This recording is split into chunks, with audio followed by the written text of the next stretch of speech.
नमस्कार, सगरमाथा प्राइम समाचारमा स्वागत छ। म जयन्ती पुडा सैनी। नमस्कार, म पुष्पा श्री कार्की। सगरमाथा प्राइम समाचारको सुरुमा अहिलेसम्मका मुख्य समाचार।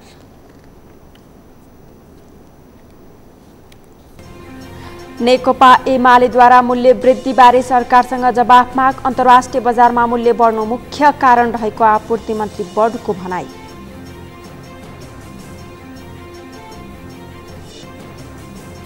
एमाले सांसद पण्डितद्वारा प्रधान न्यायाधीश राणा विरुद्धको महाभियोग प्रस्ताव अघि नबढाउनुको कारण माग।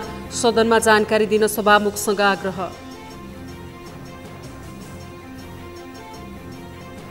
सौन्दर्य प्रतियोगिताको आडमा बलात्कार गरेको आरोप लागेका मनोज पाण्डे जेल चलान। पूर्वपक्षका लागि थुनामा पठाउने जिल्ला अदालत काठमाडौँको आदेश।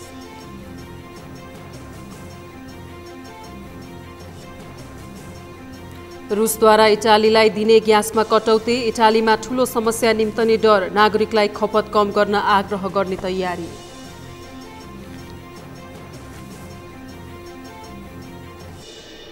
र नेपाली राष्ट्रिय महिला टिम मलेसियामा जारी एसीसी महिला टी20 च्याम्पियनसिपको सेमिफाइनलमा प्रवेश। बहरान 8 विकेटले पराजित।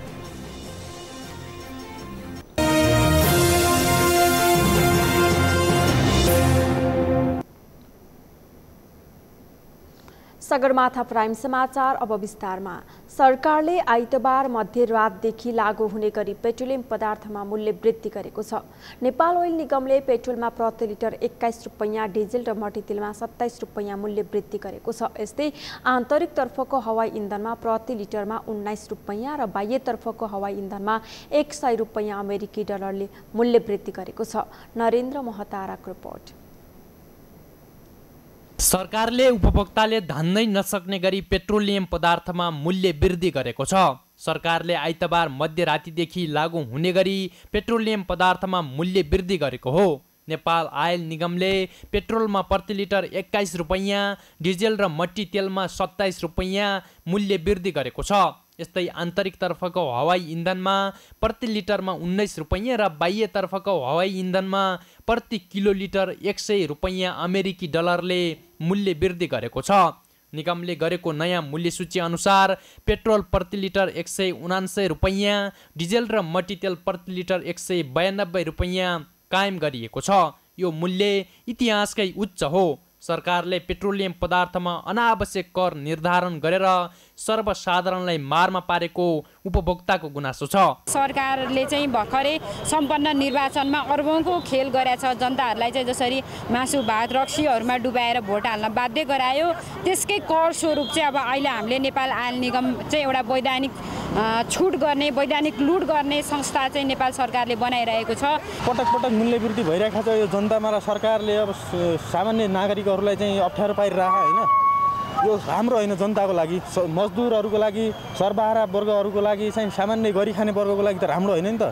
यो कमिसनको चक्करमा यो दलाल सरकार, भ्रष्ट सरकारले जसरी मूल्य वृद्धि पटक पटक गरिराखेको छ। तपाईँको यो स्थानीय चुनावभन्दा पछाडि त 4-5 चोटि गरिसक्यो नि त। पटक पटक 10 रुपियाँ, आज त एकैचोटि 28 रुपियाँ 21 रुपियाँ गरिरहेको। यो के हो भने यो कमिसनको चक्करमा जनतालाई दुःख दिने काम हो। यो राम्रो होइन। अब यसको विरुद्धमा चाहिँ एउटा नेपाली जनताले ठुलो विद्रोह ल्याउनु पर्ने आवश्यकता देखिन्छ। पछिल्लो मूल्य सूची अनुसार खाना पकाउने एलपी ग्यासको मूल्य भने यथावत नै छ। एलपी ग्यासको मूल्य प्रति सिलिन्डर 1800 रुपैयाँ छ। पेट्रोलियम पदार्थमा मूल्य समायोजन पश्चात पनि निगमलाई अबका 15 दिनमा 4 अर्ब 81 करोड रुपैयाँ घाटा हुने निगमको अनुमान छ। यता निगमले पेट्रोलियम पदार्थमा मूल्य वृद्धि गरेपछि बजारमा दैनिक उपभोग्य सामग्रीको मूल्य पनि बढ्न थालेको भन्दै चौतर्फी गुनासो बढेको छ। राज्यले बजारमा भइरहेका मूल्य वृद्धि रोक्न नसक्दा नागरिकको दैनिकीमा समस्या परेको उपभोक्ता अधिकार कर्मीहरूको भनाइ छ। राज्यको निर्लज्जपनले गर्दाखेरि तमाम नागरिकहरू, उपभोक्ताहरू राज्यविहीनताको अवस्था, सरकार नभएको अवस्थाको अनुभूति गर्नु परेको अवस्था छ। अन्तर्राष्ट्रिय बजारका बहानाहरू बनाएर जुन किसिमको मूल्य वृद्धि गर्ने काम भएको छ, उपभोक्ताको अनुहार हेरेर वस्तु र सेवाको मूल्य तोक्ने काम भएको छ र विशेष गरी नागरिकको जीवनसँग जोडिएको, जीवन मरणसँग जोडिएको विषयमा राज्य सरकार जुन हिसाबले लाग्नु पर्ने थियो त्यो लागेको अनुभूति भएको छैन। निगमका अनुसार मूल्य समायोजनपछि पेट्रोलमा प्रति लिटर 13 रुपैयाँ 58 पैसा, डिजेलमा प्रति लिटर 13 रुपैयाँ 95 पैसा र खाना पकाउने एलपी ग्यासमा प्रति लिटर 751 रुपैयाँ 14 पैसा घाटा रहेको छ। निगमले सरकारी भन्सार तथा प्रज्ञापन शुल्क, सडक मर्मत सम्भार कर, प्रदूषण कर, पूर्वाधार कर, मूल्य अभिवृद्धि कर र मूल्य स्थिरीकरण कोष शुल्क लगायतका शीर्षकमा कर तिर्दै आएको छ। पेट्रोलमा प्रति लिटर 65 रुपैयाँ 61 पैसा, डिजेलमा प्रति लिटर 49 रुपैयाँ 53 पैसा र मट्टीतेलमा प्रति लिटर 13 रुपैयाँ 95 पैसा कर निर्धारण गरेको छ। सोही अनुसार पेट्रोलियम पदार्थको मूल्य महँगो भएको निगमको दाबी छ। कर पनि उच्च छ हाम्रो। अहिले हामीले चाहिँ पेट्रोलमा चाहिँ 66 रुपैयाँ चाहिँ राजस्व सङ्कलन गर्छौँ भने डिजेलमा 50 रुपैयाँ करिब र एलपी ग्यासमा 320 रुपैयाँ हाम्रो चाहिँ भन्सार बिन्दुमा नै कर सङ्कलन गरिन्छ। र कर सङ्कलन पनि कर पनि उच्च दर हुनु र अनि लागत मूल्य पनि उच्च हुनु कारणले नै अहिले चाहिँ पेट्रोलियम पदार्थको चाहिँ मूल्य चाहिँ उच्च हुन पुगेको छ। पेट्रोलियम पदार्थको मूल्य बढ्दा दैनिक उपभोग्य सामग्री, सार्वजनिक सवारी भाडा सबै जसोमा मूल्य वृद्धि हुने गरेको छ। अहिले पेट्रोलियम पदार्थमा उपभोक्ताहरूले चर्को कर तिर्दै आएका छन्। महँगीको मारबाट सर्वसाधारणलाई जोगाउन करको दर कम गरेरै भए पनि पेट्रोलियम पदार्थको मूल्य घटाउन आवश्यक छ। सगरमाथा टेलिभिजनका लागि क्यामेरामा कमल श्रेष्ठका साथमा नरेन्द्र महतारा, काठमाडौँ। प्रमुख प्रतिपक्षी दल नेकपा एमाले मूल्य वृद्धिबारे सरकारको जवाफ माग गरेको छ। आज प्रतिनिधि सभा बैठक सुरु हुन साथ नेकपा एमालेकी सचिव एवं सांसद पद्मा अर्यालले मूल्य वृद्धिबारे मन्त्रीले तत्काल जवाफ दिन माग गर्नुभएको हो। त्यस लगत्तै सभामुख अग्निप्रसाद सापकोटाले त्यस सम्बन्धमा सत्य तथ्य सदनमा प्रस्तुत गर्न सरकारलाई रुलिङ गर्नुभयो। सचिव अर्यालले मूल्य वृद्धिका कारण जनताको जीवन कष्टकर बनिरहेको उल्लेख गर्दै मूल्य बढाउनुको कारणबारे मन्त्रीले जवाफ दिनुपर्ने माग गर्नुभयो। उहाँले सरकारले सो जवाफ नदिँदासम्म आफ्नो पार्टीले संसद चल्न नदिने बताउनुभयो। सभामुख महोदय, मैले स्मरण गराउन चाहन्छु, गएको स्थानीय निर्वाचन यता छोटो समयमा गरिकन 4 पटक वर्तमान सरकारले मूल्य वृद्धि गरेको छ। आजको मूल्य वृद्धिबाट पेट्रोलियम पदार्थको मूल्य वृद्धिबाट पेट्रोलको मूल्य 179 कायम भएको छ। त्यसैगरी डिजेल र मट्टीतेलको मूल्य 192 भएको छ। आन्तरिक हवाई उडानमा 19 रुपैयाँ वृद्धि गरिएको छ। त्यसरी बाह्य हवाई उडानमा प्रति किलोलिटर $100 का दरले वृद्धि गरिएको छ अमेरिकी। त्यस लगत्तै एमाले सांसदहरूले उठेर बैठक अवरोध गरेका थिए। सभामुख सापकोटाले सदनको ध्यानाकर्षण भएको भन्दै त्यसको सत्य तथ्यबारे सदनलाई जानकारी गराउन सरकारलाई रुलिङ गर्नुभएको थियो।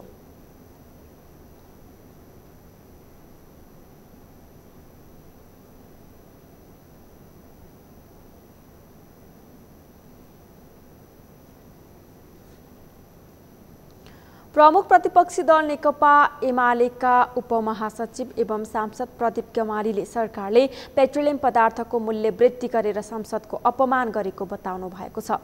अर्थमन्त्री जनार्दन शर्माले संसदबाट पेट्रोलियम पदार्थको मूल्य समायोजन गर्ने वचन दिएको भए पनि सो वचन लत्याउँदै मूल्य वृद्धि गर्नुले संसदको समेत अपमान भएको उपमहासचिव गेवालीको तर्क थियो।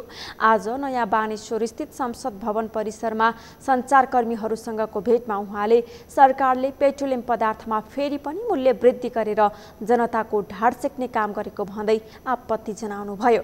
उपमहासचिव गेवालीले पेट्रोलियम पदार्थमा लाग्दै आएको केही कर हटाउन सके जनतालाई राहत हुने पनि बताउनुभयो। उहाँले ओइल निगमको संस्थागत सुधार गरेर पनि पेट्रोलियम पदार्थको मूल्य घटाउन सकिने विकल्प समेत प्रस्तुत गर्नुभयो।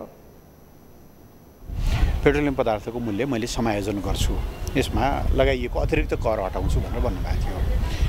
संसदको स्पष्ट निर्देशन र सदन समक्ष अर्थमन्त्रीले बजेट वक्तव्य पेश गर्दा बोलेको कुरालाई समेत चाहिँ लत्याउँदै जुन ढङ्गको मूल्य वृद्धि भएको छ यो जनताको ढाड सेक्ने कुरा त हुँदै हो। यो चाहिँ वास्तवमा संसदको पनि अपमान हो। त्यसबाट हामीले त्यही गम्भीरताका साथ यो विषय उठाएका हौँ, किनभने 1 लिटर डिजेलमा 29 रुपैयाँ बढ्नु भनेको यसले पार्ने बहुआयामिक प्रभाव, यसका मल्टिपल इफेक्ट्सहरू भयावह छन्। त्यसैले गर्दाखेरि हामी यो विषयमा पहिले त मन्त्रीको जवाब सुन्छौँ। उपमहासचिव गेवालीले पेट्रोलियम पदार्थको मूल्य वृद्धि फिर्ताका लागि आफूहरूले आवाज उठाएको भन्दै सरकारले गम्भीरतापूर्वक नलिई आन्दोलनमा जाने चेतावनी समेत दिनुभयो।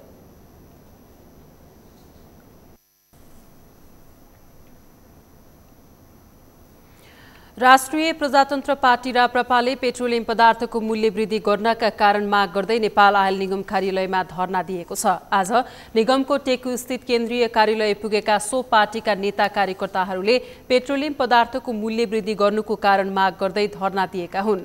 प्रति लिटर पेट्रोल, डिजेल र मट्टीतेलको कच्चा पदार्थको मूल्य कति पर्छ? नेपाल आयल निगमका कर्मचारीको बोनस कति छ? नेपालका VVIP-लाई वर्षको कति पेट्रोल निशुल्क उपलब्ध गराइन्छ? प्रति लिटर पेट्रोल, डिजेल र मट्टीतेलमा कति कर लाग्छ? लगायतका 7वटा प्रश्नको जवाब माग गर्दै निगम कार्यालयमा धरना दिएको पार्टीका प्रवक्ता ज्ञानेन्द्र शाहीले जानकारी दिए। उनले अनावश्यक गरेको करको दर मात्रै हटाउने हो भने पनि पेट्रोलियम पदार्थको मूल्य आधा घट्न सक्ने स्पष्ट पारे।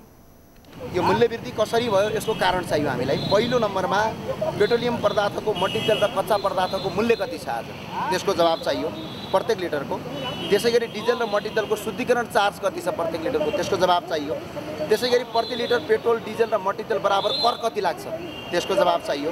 प्रत्येक लिटर पेट्रोल र डिजेलमा भाडा दर कति छ, त्यसको जवाब चाहियो। पेट्रोल, डिजेल र मट्टीतेलमा अन्य चार्ज कति लाग्छ वा लाग्छ या लाग्दैन, त्यसको जवाब चाहियो। अर्को, नेपालका VVIP-लाई वर्षमा कति लिटर पेट्रोल, डिजेल, तेल उपलब्ध गराइन्छ, त्यसको जवाब चाहियो। त्यस्तो अर्को भने नेपाल आयल निगमका कर्मचारीहरूले बोनस कति खान्छन्, त्यो बोनसको जवाब चाहियो। अहिले पेट्रोलियम पदार्थको मूल्य वृद्धि कम गर्न नसके तापनि नेपाल सरकारले अन्तःशुल्क, कालीगण्डकी, एजुकेसन ट्याक्स, वातावरण कर लगायतका विभिन्न शीर्षकमा जो कर लिन्छ, यो कर कटौती गर्ने बित्तिकै पेट्रोलियम पदार्थको मूल्य आधा दामभन्दा कम गर्न सकिन्छ। गैरातीबाट लागू हुने गरी भएको मूल्य वृद्धि अनुसार पेट्रोलमा प्रति लिटर 179, डिजेलमा 192 वृद्धि गरेपछि त्यसको विरोधमा सर्वसाधारण समेत उत्रिएका छन्। सरकारले आइतबार मध्यरातीदेखि लागू हुने गरी पेट्रोलियम पदार्थमा मूल्य वृद्धि गरेको छ। नेपाल आयल निगमले पेट्रोलमा प्रति लिटर 21 रुपैयाँ, डिजेल र मट्टीतेलमा 27 रुपैयाँ मूल्य वृद्धि गरेको छ। त्यस्तै आन्तरिक तर्फको हवाई इन्धनमा प्रति लिटरमा 19 रुपैयाँ र बाह्य तर्फको हवाई इन्धनमा $100 प्रति किलोमिटरले मूल्य वृद्धि गरेको छ। यसै सन्दर्भमा आज हामीले सगरमाथा जनबोलीमा सर्वसाधारणलाई सोधेका थियौं, पेट्रोलियम पदार्थमा पटक पटक हुने मूल्य वृद्धिलाई के भन्नुहुन्छ? हेरौं उनीहरूको भनाई उनीहरूकै शैलीमा।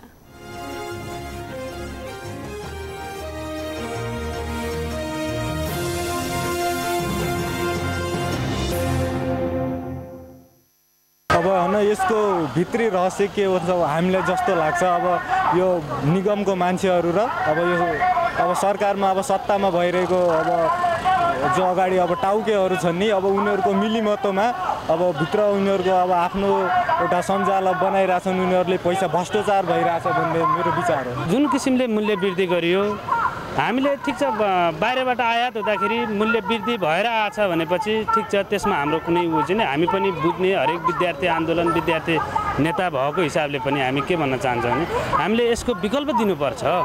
हामीले अब यो पेट्रोलियम पदार्थमा मूल्य वृद्धि गर्दैमा हरेक कुराहरूको समाधान हुने कुरा त होइन।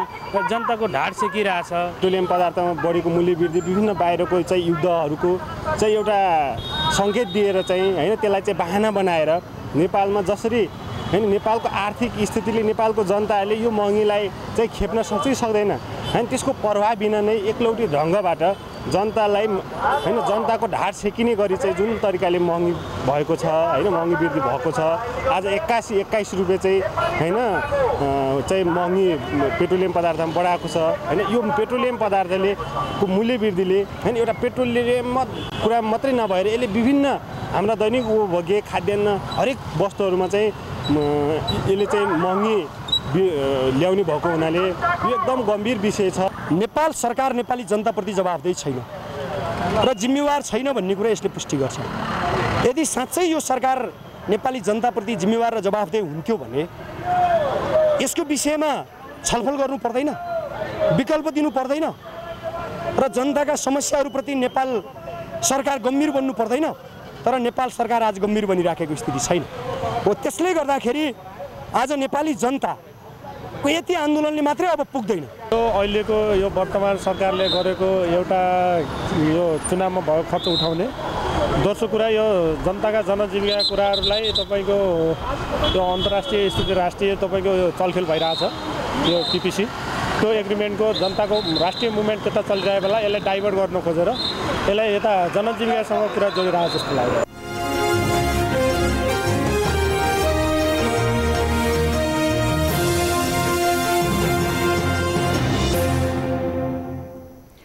प्रमुख प्रतिपक्षी दल नेकपा एमालेका सांसद लालबाबु पण्डितले प्रधान न्यायाधीश सोलेन्द्र शमशेर जबरा विरुद्ध लगाइएको महाभियोग प्रस्ताव अघि बढ्न नसक्नुको कारण माग गर्नु भएको छ। आज प्रतिनिधि सभा बैठकमा सांसद पण्डितले सो महाभियोग प्रस्ताव अघि नबढ्नुको कारणबारे सदनमा जवाफ दिन सभामुख अग्निप्रसाद सापकोटासँग माग गर्नु भएको हो। उहाँले सो महाभियोग प्रस्ताव छानबिनका लागि समितिमा रहेका सदस्यहरूको नामावली सभामुख सापकोटा आफैले घोषणा गरेको उल्लेख गर्दै उनीहरूलाई जिम्मेवारी विहीन अवस्थामा राख्न मिल्ने कि नमिल्ने भने प्रश्न समेत गर्नु भएको छ। सांसद पण्डितले आफ्नो पार्टी एमालेसँग छलफल नै नगरी ल्याइएको सो प्रस्ताव संसदबाट पास हुँदैन भन्ने डरले अघि नबढेको हो कि भनी आशंका समेत व्यक्त गर्नुभयो। बैठकमा सांसद पण्डितले विराटनगर विमानस्थल विस्तारका लागि लिएको जग्गाको मुआवजा तत्काल उपलब्ध गराउन पनि सरकारलाई दबाब दिनुभयो।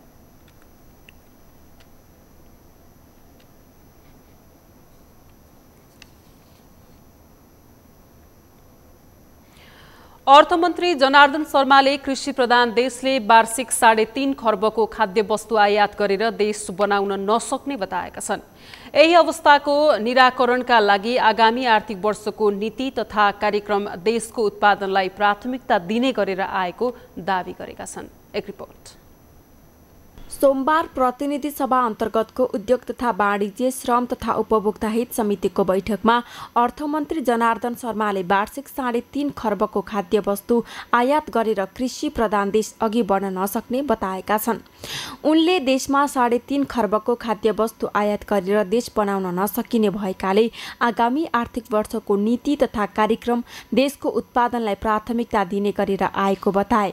मन्त्री शर्माले सरकारी कार्यालयहरूमा विदेशी आयातित वस्तु भन्दा स्वदेशमै उत्पादित वस्तु प्रयोग गर्नुपर्ने नीति आएको बताए। बढाउने ठाउँ नबढाउने, घटाउने भन्ने कुरा गलत कुरा हो सभापति है। बढाउने ठाउँ बढाइएको छ, किनभने हाम्रो देशको उद्योगलाई फस्टाउनको लागि सभापतिले भने जस्तै केमा आत्मन सकिन्छ भन्नेको लागि ध्यान दिएर बिस्कुटको कुरामा है अब त्यो मार्जिन राख्ने कुरा फरक परिस्थिति थियो, हामीले बन्द गर्न पाउँदैन। WTO को सम्झौताका कारणले अर्को के छ रे साप्टाको कारणले गर्दा हामीले बन्द गर्न पाउने छैन। त हिजै भएको हस्ताक्षर चाहिँ आज त्यो हस्ताक्षर अर्थमन्त्रीले हटाउन त सक्दैन, सभापति हजुरले पनि सक्नुहुन्न, हामी पनि कोही सक्दैनौँ। त्यसकारणले ती सम्झौतालाई पनि ध्यान दिँदै हामीले गर्न सक्ने कुरा के हो भने हामीले त्यहाँ अलिकति ड्युटी बढाउने बाहेक अर्को उपाय छैन। अर्थमन्त्री शर्माले पछिल्लो समय पेट्रोलियम पदार्थमा बढेको मूल्य वृद्धि सरकारले नभई अन्तर्राष्ट्रिय मूल्य श्रृङ्खलामा आएको समस्या र अन्तर्राष्ट्रिय स्तरमा भएका युद्धहरूको प्रभावका कारण मूल्य बढेको बताए। मन्त्री शर्माले खाने तेलको मूल्य पनि अन्तर्राष्ट्रिय घटनाको प्रभावकै कारण बढेको बताए। नेपालको हिमालदेखि तराईसम्म तोरी फल्ने भएकाले तोरीको उत्पादन बढाएर तेलमा समेत आत्मनिर्भर बन्नुपर्ने आवश्यकता रहेको उनको भनाइ छ। मन्त्री शर्माले 3.5 खर्ब भन्दा बढीको वार्षिक आयातलाई रोक्नका लागि पहिलो वर्षमा 30% आयात रोक्ने सरकारको नीति रहेको बताए। सरकारले आगामी आर्थिक वर्षको आर्थिक नीतिले आगामी वर्ष धानमा आत्मनिर्भर हुनका लागि बिउ प्रविधि र रकम छुट्याएको उनले बताए। हामी त विवश छौं, हाम्रो ठुलो डर गइराखेको छ। अहिले तेलमा यति ठुलो डलर गएको छ, सञ्चित घट्यो भन्ने हुन्छ नि, किन गर्छ भन्दा डलर बढेर कहाँबाट कहाँ पुगिसक्यो। हिजो कति थियो, आज तेलको भाव आज 100 कति 179 आज हुने स्थितिमा त्यो सबै डलर जाने हो। त्यो अन्तर्राष्ट्रिय मूल्य श्रृङ्खलामा आएको समस्या, अन्तर्राष्ट्रिय स्तरमा आएका अब के भनौँ युद्धहरू, त्यसको प्रभाव खानेतेलको मूल्य कुरा पनि त्यही छ। खानेतेल त्यस कारणले अब हामी यहाँ आत्मनिर्भर हुनुपर्छ भन्ने पनि कुरा युक्रेनबाट तोर्याउँदो रहेछ यहाँ। मन्त्री शर्माले सरकारले स्पन्ज आइरनमा दिएको छुटले देशमा के परिवर्तन भएको छ भन्ने कुरा छलफलमा सीमित नभई उद्योगहरूको अनुगमन गरेर हेर्न समितिलाई आग्रह गरे। त्यस्तै अर्थमन्त्री शर्माले सरकारले दिनुपर्ने मल किसानले ल्याउँदा सहज रूपमा ल्याउन पाउनुपर्ने बताए। उनले कुनै पनि किसानले जोहो गरेर मल ल्याएको छ र भन्सारमा रोकिएको भए तत्काल सहजीकरण गर्न भन्सार विभागका महानिर्देशकलाई निर्देशन दिए। उनले सरकारले दिनुपर्ने मल किसान आफैले ल्याएको छ भने कसैले लिलाम गर्न नहुने जिकिर गरे। माछाको त्यो उता बढाइयो छोडिदिनु पर्यो भनेर मैले भने हाम्रै नेपाली माछा खाउँ भनेको। नेपालमै माछा छ, यही माछा जति उत्पादन हुन्छ अनि विदेशी माछाको कर किन घटाउने? त्यसमा अलिकति थोरै बढाइएको छ किनभने यहाँको माछालाई गर्नको लागि, यहाँको फलफुललाई गर्नको लागि भएको कुरामा म यो पनि जानकारी गराउन चाहन्छु। तरकारी पनि नेपाली खानुपर्छ। अब तरकारी उत्पादन यहाँ नगर्दै त्यतातिर ड्युटी बढाउनु भएन, उत्पादन सँगसँगै बढाउनुपर्छ। अब जुगडी भोलि आउला फेरि उजुरी म आजै भनौँ कि उत्पादन वृद्धि गर्दै ड्युटी बढाउँदै जानुपर्छ, नेपाली तरकारी खानुपर्छ हामी। मन्त्री शर्माले सरकारले अहिलेको मुख्य उद्देश्य भनेकै स्वदेशी उद्योगहरूको विकास र विस्तार भएको बताए। उनले सरकारले मुख्य उद्देश्य अनुसार नै नीति ल्याएको दावी गरे। मन्त्री शर्माले सरकारले ल्याएको उद्योग मैत्री नीतिको परिणाम तत्काल नभएर अबको 5 वर्षभित्र देखिने बताए। सगरमाथा प्राइम समाचारमा अब एकैछिन विश्रामपछि सौन्दर्य प्रतियोगिताको आडमा बलात्कार गरेको आरोप लागेका मनोज पाण्डे जेल चलान, पूर्वपक्षका लागि थुनामा पठाउने जिल्ला अदालत काठमाडौँको आदेश।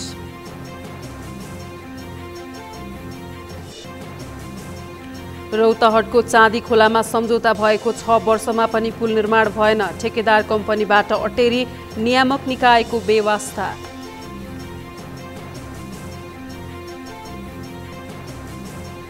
र नेपाली राष्ट्रिय महिला टिम मलेसियामा जारी एसिसी महिला T20 च्याम्पियनसिपको सेमिफाइनलमा प्रवेश, बहराइन 8 विकेटले पराजित।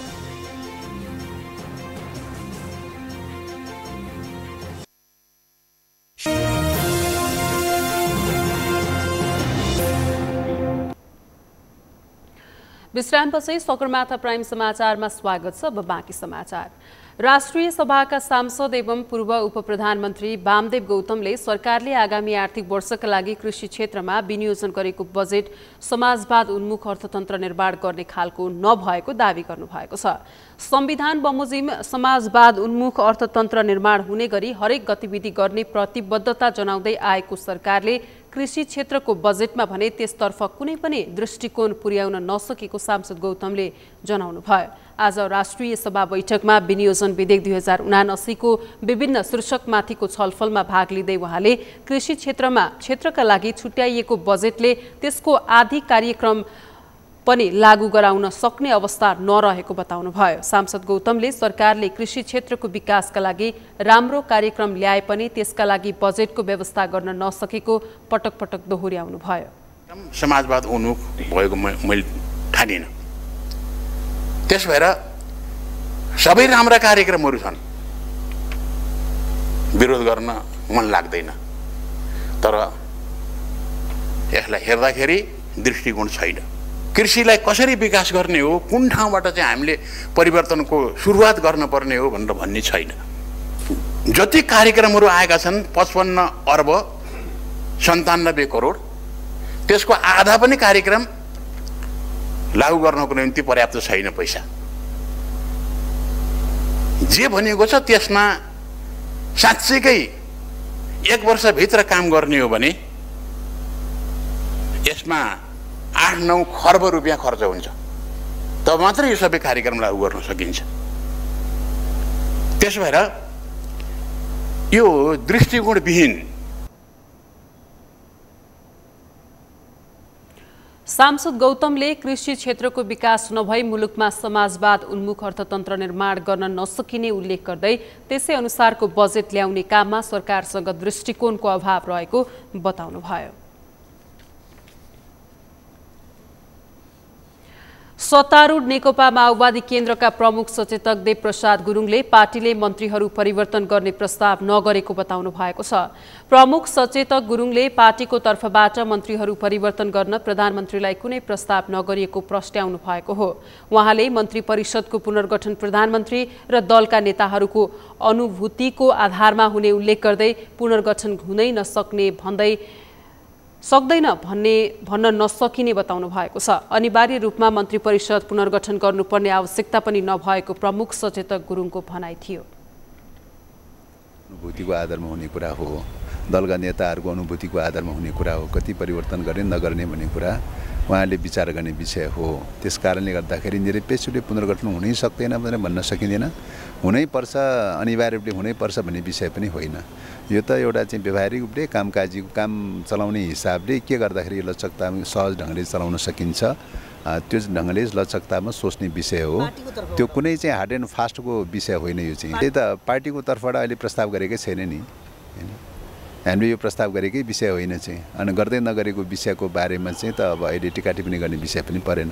अब सरकारका प्रतिनिधिहरूले सदनमा बोल्ने क्रममा बोलिसक्नु भएको हुनाले चाहिँ सरकारको धारणा त्यही होला, त्यसलाई खण्डित नगर्दासम्म, त्यसलाई फेरबदल नगर्दासम्म त्यही होला भनेर मान्नुको विकल्प छैन भन्ने लाग्छ। उहाँले अमेरिकी स्टेट पार्टनरसिप प्रोग्राम SPP बारे प्रधानमन्त्री शेरबहादुर देउवाले संसदमा आएर बोल्नु राम्रो हुने धारणा राख्नुभयो।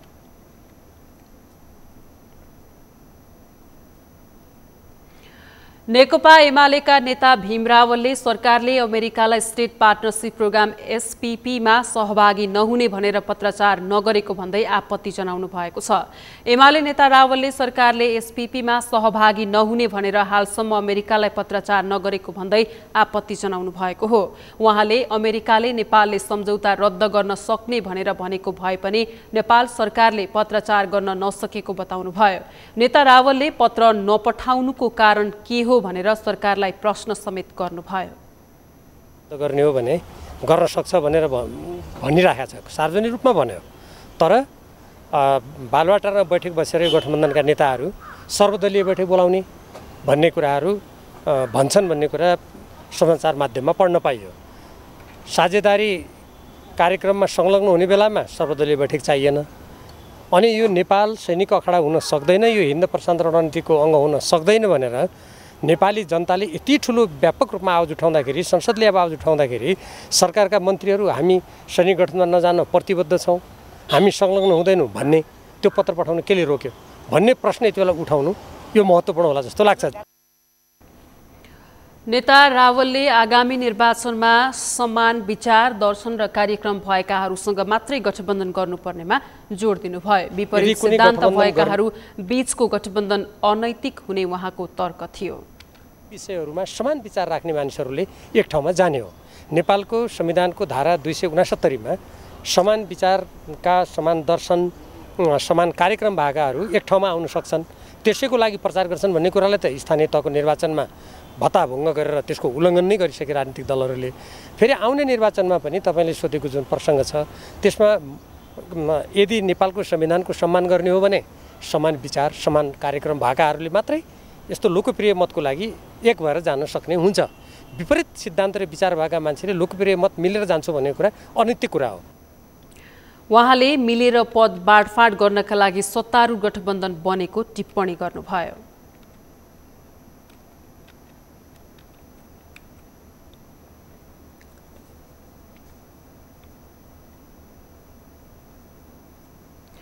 नेकपा माओवादी केन्द्रका नेता कृष्णबहादुर महराले नेपाली शासक झुकेर स्टेट पार्टनरसिप प्रोग्राम SPP सम्झौता गर्न सक्ने आशंका व्यक्त गर्नुभएको छ।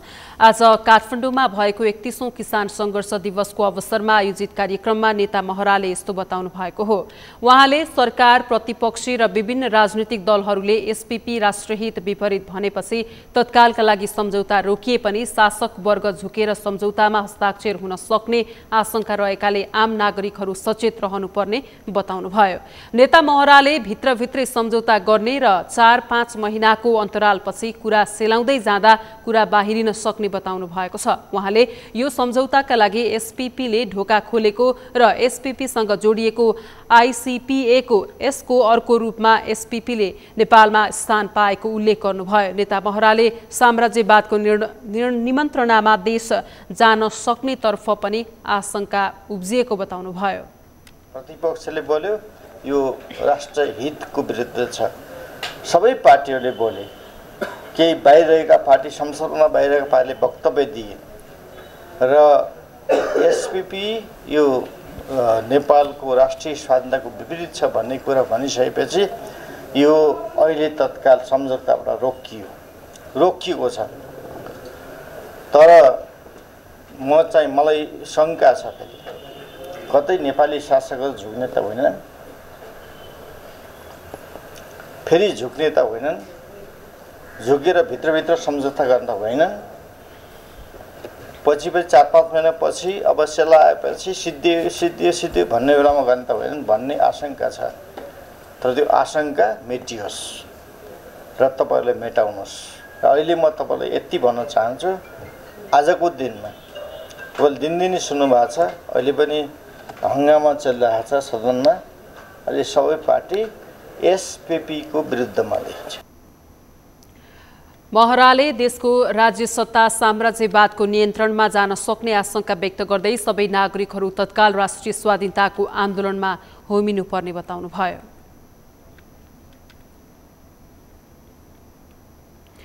गण्डकी प्रदेशको आगामी आर्थिक वर्षका लागि प्रस्तुत बजेट मन्त्री परिषदले पास गरेको बजेटभन्दा फरक रहेको भन्दै सत्ता गठबन्धनले आपत्ति जनाएपछि बजेटमाथिको छलफल रोकिएको छ। गण्डकी प्रदेश सरकारका अन्य मन्त्रीहरूले प्रदेश संसदमा प्रस्तुत बजेटमा पास भएको बजेट अर्थमन्त्री रामजी प्रसाद बरालले नसमेटेको भन्दै असार 5 गतेका लागि बस्ने भनेको संसद बैठक बस्न नसकेको हो।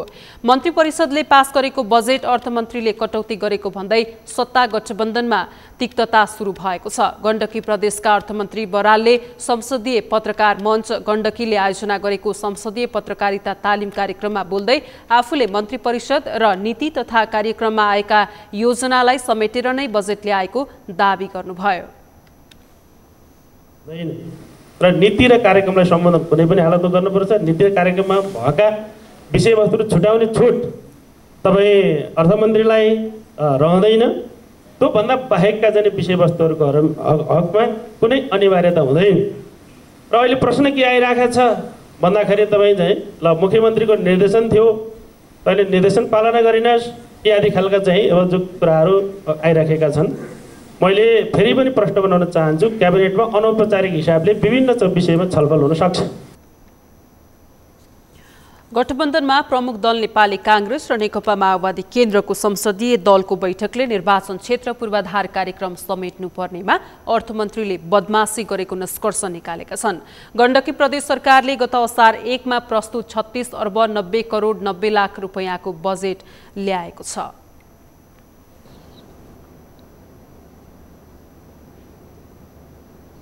सौन्दर्य प्रतियोगिताको आडमा बलात्कार गरेको आरोप लागेका मनोज पाण्डे जेल चलान भएका छन्। काठमाडौँ जिल्ला अदालतले पाण्डेलाई मुद्दाको पूर्वपक्षका लागि थुनामा पठाउने आदेश जारी गरेको हो। जिल्ला सरकारी वकिल कार्यालय काठमाडौँले पाण्डे विरुद्ध 2 वटा कसुरमा 18 वर्ष कैद सजाय माग दाबी गर्दै अदालतमा मुद्दा दायर गरेको थियो।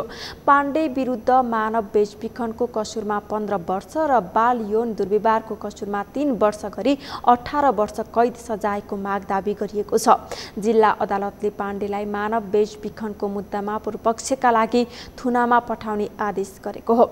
बाल यौन दुर्व्यवहारको कसुरमा भने 1 लाख रुपैयाँ धरौटी माग गरिएको छ। सन् 2014 मा भएको मिस ग्लोबल इन्टरनेसनल प्रतियोगिताका सहभागीलाई होटलमा बोलाएर बलात्कार गरेको आरोप पाण्डेमाथि लागेको थियो। पीडितले घटना सार्वजनिक गरेपछि फरार रहेका पाण्डेलाई प्रहरीले जेठ 7 गते पक्राउ गरेर अनुसन्धान थालेको थियो। पाण्डेले बलात्कारपछि फोटो र भिडियो खिचेर ब्ल्याकमेल गर्दै 6 महिनासम्म निरन्तर यौन शोषण गरेको घटना पीडितले सामाजिक सञ्जाल मार्फत सार्वजनिक गरेकी थिइन्। रौतहटको चन्द्रपुर नगरपालिका 3 स्थित चाँदी खोलामा निर्माणाधीन पुल निर्माण सम्झौता भएको 6 वर्ष पुग्न लाग्दा पनि निर्माण सम्पन्न हुन सकेको छैन। 3 वर्षमा निर्माण सम्पन्न गर्ने गरी ठेक्का सम्झौता भएको उक्त पुल 6 वर्ष पुग्न लाग्दा पनि निर्माण नहुँदा गैडाटारवासी मारमा परेका छन्। सर्लाहीबाट शङ्कर पहाडीको रिपोर्ट। रौतहटको चन्द्रपुर नगरपालिका 3 स्थित चाँदी खोलामा निर्माणाधीन पुल 6 वर्ष पुग्न लाग्दा पनि निर्माण सम्पन्न हुन सकेको छैन। चाँदी खोलामा पुल निर्माणको काम समयमा नगर्ने ठेकेदारलाई सडक डिभिजन कार्यालय चन्द्रनिगाहपुरले पटक पटक म्याद थप गरेका कारण ठेकेदारको मनोमानी बढेको स्थानीयले बताएका छन्। खोलामा पुल निर्माण नहुँदा आफूहरूलाई वर्षामा वारीको पारी र पारीको वारी बस्दा धेरै गाह्रो हुने गरेको स्थानीयले बताएका छन्। धेरै गाह्रो हुन्छ। अब खोला आउँछ होइन, अब खोला हाम्रो अटोहरू पारीको पारी वारीको वारी बस्दा धेरै गाह्रो हुन्छ। कोरोना महामारीका कारण लकडाउन, स्थानीय निर्वाचन र चरको मूल्य वृद्धिका कारण पुल निर्माणको काम समयमै सम्पन्न हुन नसकेको पप्पू शिवशङ्कर जेबीका प्रतिनिधिले बताएका छन्। ढिलो भएको कारण अब के हो कि यो कोरोनाले गर्दा लकडाउन भइसक्यो हो, त्यस पछाडि लगतै चुनाव भयो र यो एक वर्ष अत्यधिक मूल्य भएको कारणले काम गर्न धेरै असजिलो भएको ढिलो भयो। तापनि हामी अहिले काम गरिरहेकै छौँ। विक्रम सम्वत 2078 चैत 30 गतेसम्म च्वादी नदीको पुल बनाउने समयावधि रहेको भए पनि निर्माण कार्यको समयावधि सकिएको र सो पुलमा निर्माण कार्य सुस्त गतिमा भइरहेको सडक डिभिजन कार्यालय चन्द्रनिगाहपुरले जनाएको छ। सडक डिभिजन चन्द्रनिगाहपुरद्वारा सञ्चालित श्री निर्माण व्यवसायी श्री पप्पू शिवशङ्कर जेबीद्वारा निर्माणाधीन चाँदी नदी गैटार पुलको समयावधि 78/12/30सम्म रहेको थियो र हाल अहिले यो सो पुलमा अति नै सुस्त गतिमा निर्माण कार्य भइरहेको अवस्थामा रहेको छ।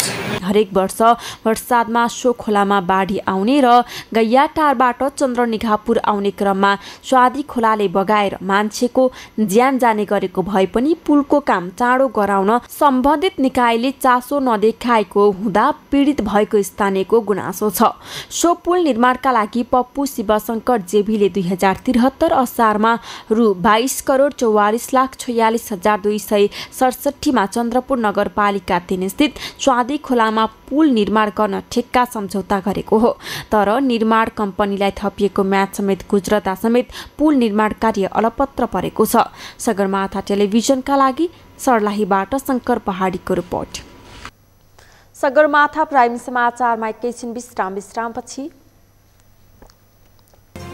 रुसद्वारा इटालीलाई दिने ग्यासमा कटौती, इटालीमा ठूलो समस्या निम्तिने डर, नागरिकलाई खपत कम गर्न आग्रह गर्ने तयारी।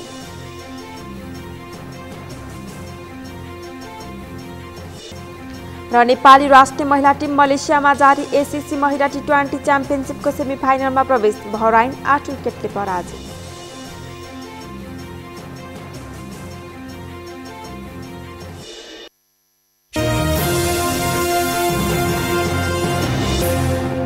अब पालो अर्थ समाचारको।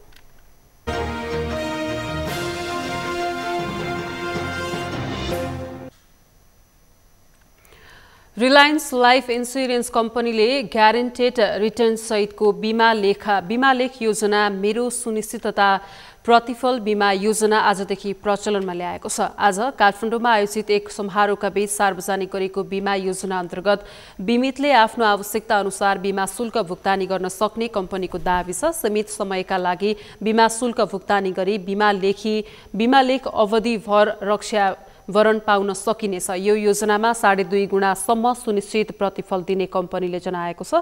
यो बीमा योजनामा 16 वर्ष अवधिको बीमा लेखमा आधारभूत बीमा शुल्कको 2 गुणा र 20 वर्षको बीमा लेखमा आधारभूत बीमा शुल्कको 2.5 गुणा प्रतिफल ग्यारेन्टीका साथ पाइने कम्पनीले जनाएको छ। यस बीमा लेखमा अतिरिक्त सुविधाहरू लिन चाहने बीमितले अतिरिक्त शुल्क भुक्तानी गरी अतिरिक्त पूरक करार सुविधाहरू समेत लिन सक्ने व्यवस्था रहेको कम्पनीले जनाएको छ। हामी सगरमाथा प्राइम समाचारको अन्त्यमा छौं। अन्त्यमा मुख्य समाचार फेरि एकपटक। नेकपा एमालेद्वारा मूल्य वृद्धिबारे सरकारसँग जवाफ माग। अन्तर्राष्ट्रिय बजारमा मूल्य बढ्नु मुख्य कारण रहेको आपूर्ति मन्त्री बडुको भनाई।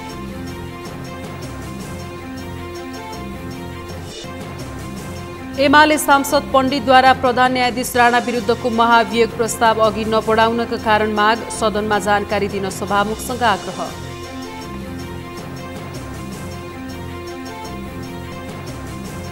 सौन्दर्य प्रतियोगिताको आडमा बलात्कार गरेको आरोप लागेका मनोज पाण्डे जेल चलान। पूर्वपक्षका लागि थुनामा पठाउने जिल्ला अदालत काठमाडौँको आदेश।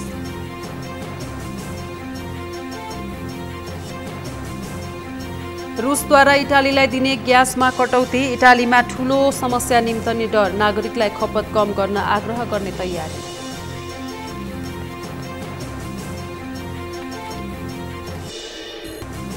र नेपाली राष्ट्रिय महिला टिम मलेसियामा जारी एसीसी महिला टी20 च्याम्पियनसिपको सेमी फाइनलमा प्रवेश। बहराइन 8 विकेटले पराजय। हवस् त सगरमाथा प्राइम समाचार अहिलेलाई सकियो। तपाईँ समाचार बुलेटिनका साथै सगरमाथा टेलिभिजनका सम्पूर्ण कार्यक्रम www.sagarmatha.tv मा पनि पढ्न र हेर्न सक्नुहुनेछ। साथै युट्युबमा youtube.com/sagarmatha.tv नेपालमा हेर्न सक्नुहुनेछ। तपाईँ हामीलाई फेसबुकमा पनि facebook.com/stv नेपालमा फलो गर्न सक्नुहुनेछ।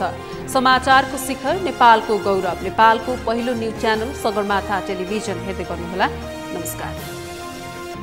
नमस्कार।